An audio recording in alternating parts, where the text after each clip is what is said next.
Hey YouTube, what's up? This is KSharks22 here, and today I'm going to be bringing you guys some awesome news. This is my second video today, and so I'm very excited for that.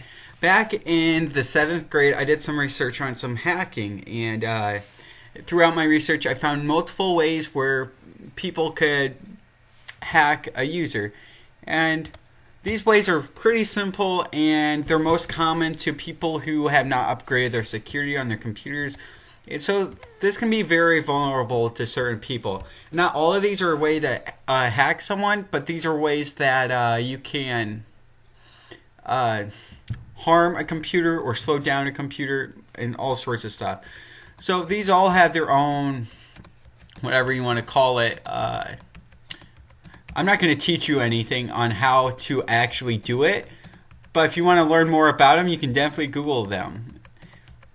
So let's go ahead and get started. I probably won't remember some of these or why I wrote down some of these. But okay, so a DNS upload, pretty much what I actually probably meant was a DDoS attack. I don't know what I was thinking about DNS. DNS is actually when you type in a website like Facebook.com, that is actually connecting to a IP. And that's what the DNS is. So I probably meant DDoS, and what DDoS is when you take over like hundreds of computers and you manipulate them to overflood this website with enormous amounts of data. Like, I mean, amounts that this website cannot handle. And then that creates a breaching point in which you can then infiltrate that website and attack it. A UDP flood, this was most common on Xbox 360s and PS3s back in my 5th grade. So that's probably about 4 years ago where UDP flooding was most popular. That's when you sent large amounts of packets and sockets to a gaming console. And basically initially that console would either shut down, freeze, and if that person did not shut off that Xbox and you kept flooding it, eventually the hardware will shut down and the fan would turn off, and eventually it would overheat and maybe even fry the system. Now that gets very technical if you want to actually fry the Xbox 360, but now I believe 100% that this thing is patched, because when I recently tried to lag my friend out of a server and shut down a server, I was not able to do that via UDP flood.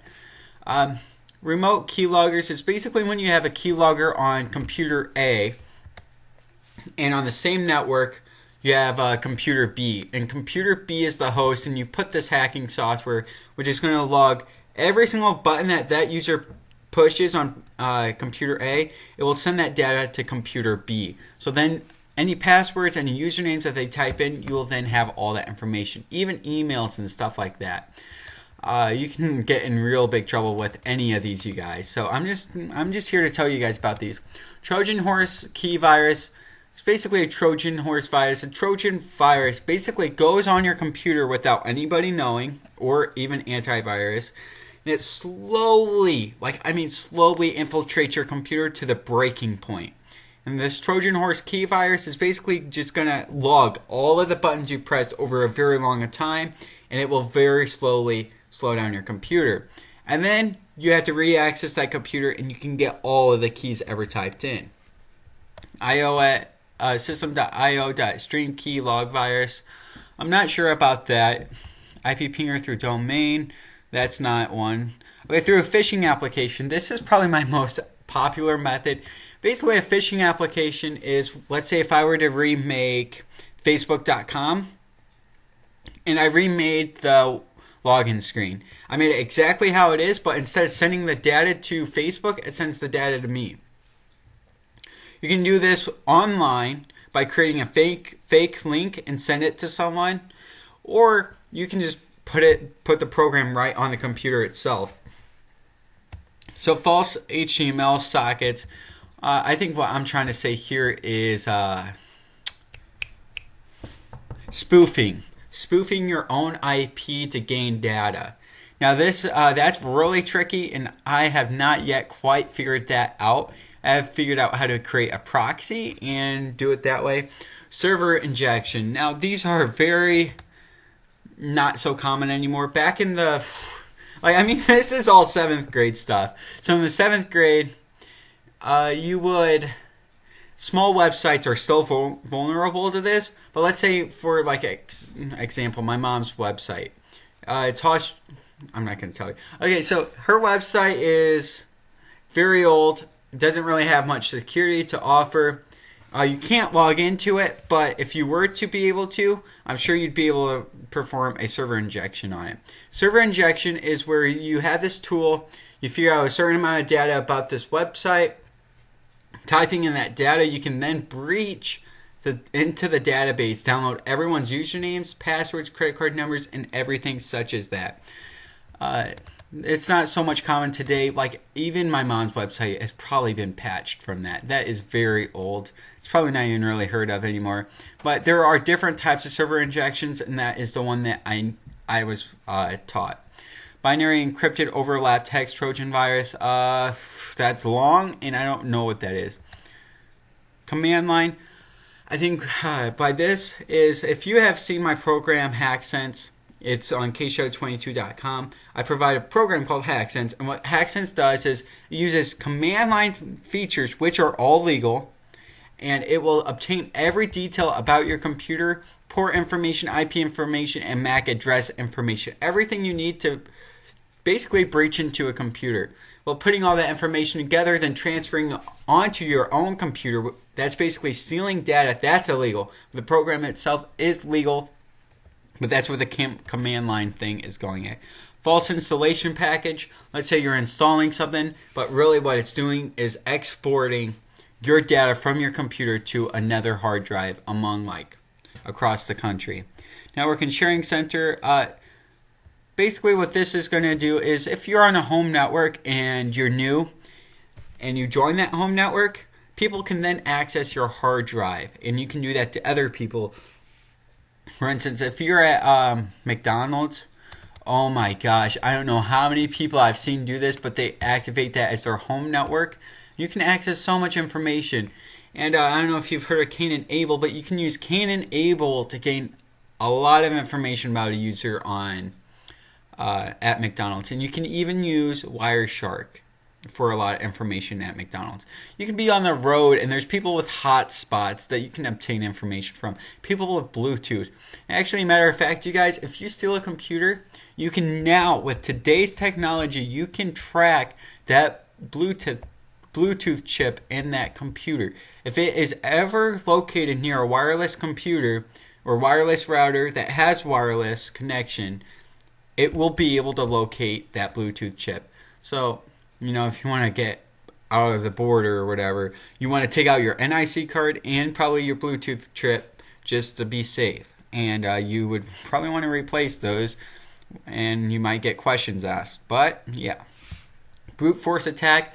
This used to be common, also not very much anymore, because it's been worked on a lot. So let's say back in the day, 6th grade, let's say you were going to the Microsoft website, and you needed a username, and you knew the username. So you had the username, and let's say it was kshadow22. Then you had a password, and you knew the password was 6 characters long, and it was only letters. So what you would do is set a program to try every single word, every single entry. It would try that, and then it would try 1, 2, 3, 4, 5, B. It would keep going down the list until, and then eventually it'd be like, it'd seriously go through every single one, every single option until it found the password. That was the brute force. Cryptolanius attack is basically the same. Dictionary attack, what this is really going to do is try real life words. It's not going to try just stupid crap like that. It's going to try real life words. Characterized brute force attack, not sure what that really is. I think it's like how the way it's organized. Through protocol stream reader, really what I think, again, what I'm trying to say here, like I said, this was 4 years ago when I developed all this research.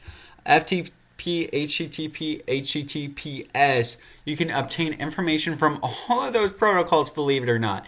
Some of it may be encrypted, but you can always find a way to decrypt that information, because one way it was created and another way it is disassembled. So therefore, all those ways, if you're it's straight connection to someone, you can definitely get information from them. Oracle hashes, this I do know what I'm talking about solidly. Now, if you want to breach it to a Windows computer, Mac computer, whatever it is, most computers use hashes. And what this is let's say you type in A, it'll give you a bunch of numbers. Then you type in AB, it'll give you a bunch of random numbers, double the amount, but a complete different configuration. Type in ABC, a whole different configuration, triple as long. And what this does is it uses a random method, and every computer has its own hash suite, and Oracle has done a great job. Not even Oracle, but several services have done a great job of collecting hashes all around the world, combining them into a single database.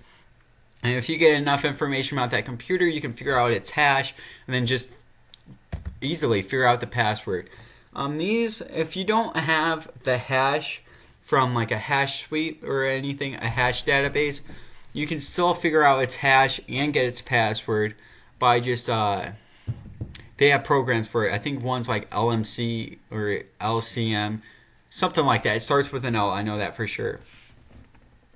But yeah, definitely hashes is what is going to be one of the hardest things to breach, I think. But it can also be the easiest because there's free software hosted all over the web.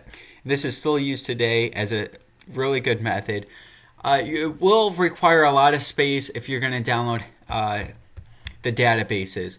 You're going to probably need at least 4 terabytes to download every single database that there is. And it might cost a lot of money if you want to buy some of the databases. But for the free ones, each one's probably going to be about 100 gigabytes. The lowest I've seen was like 40 gigabytes, the database. So these databases are huge. I'm not kidding. Okay, process of elimination from content changes. Okay, so let's say you're registering for a software on your computer. Basically, as you're signing up, from the second when you first downloaded it to the second you bought the program, you can figure out what the program made a change to make that program register and for the premium. So with all that information over that amount of time, all those changes that you can then do, you can change that into a real life computer process, and you can create a crack for that program. You can actually make that program premium for every single user out there in the world. Trace route target. I know what I was really thinking here, but I'm probably thinking of GPS tracking here, figuring out where someone is exactly at their exact location. Very illegal to do that, and I've never actually successfully figured out exactly where someone was besides myself or a family member or a relative. APR poisoning, this is just done with Kane, and on Windows 10 it's really hard to get Kane. You have to go through a lot. But this is honestly my favorite. I love poisoning my brother and seeing what kind of stuff he's like, what kind of data he's receiving, what friends he's on with, and what servers he's on right now on his games. And with just that, if he were to go on Facebook right now as I'm APR poisoning him, I'd be able to get that password probably. So packets with MAC address, decryption, offline database.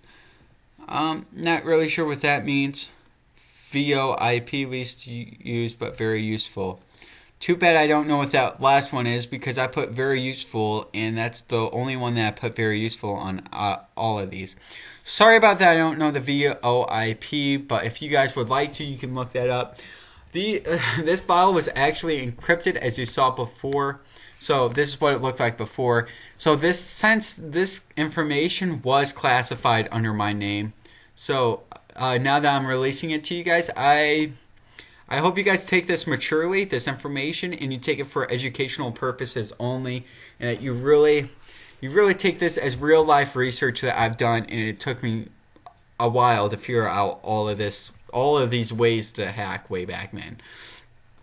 Now, I did not teach you guys anything, I don't think. But if you guys learned a thing or two, that's awesome. You guys can Google it, research it. You can probably find some information about it on Google, especially since a lot of these are no longer very common to use. Like I said, more of the last half were very common. But yeah, these are all very cool, you guys, and I hope you guys find them interesting. And if you did, please let me know by commenting and liking this video. If you guys have any recommendations, for sure message me, email me, or even comment below. Thanks for watching. This is KShow22. See you guys next time.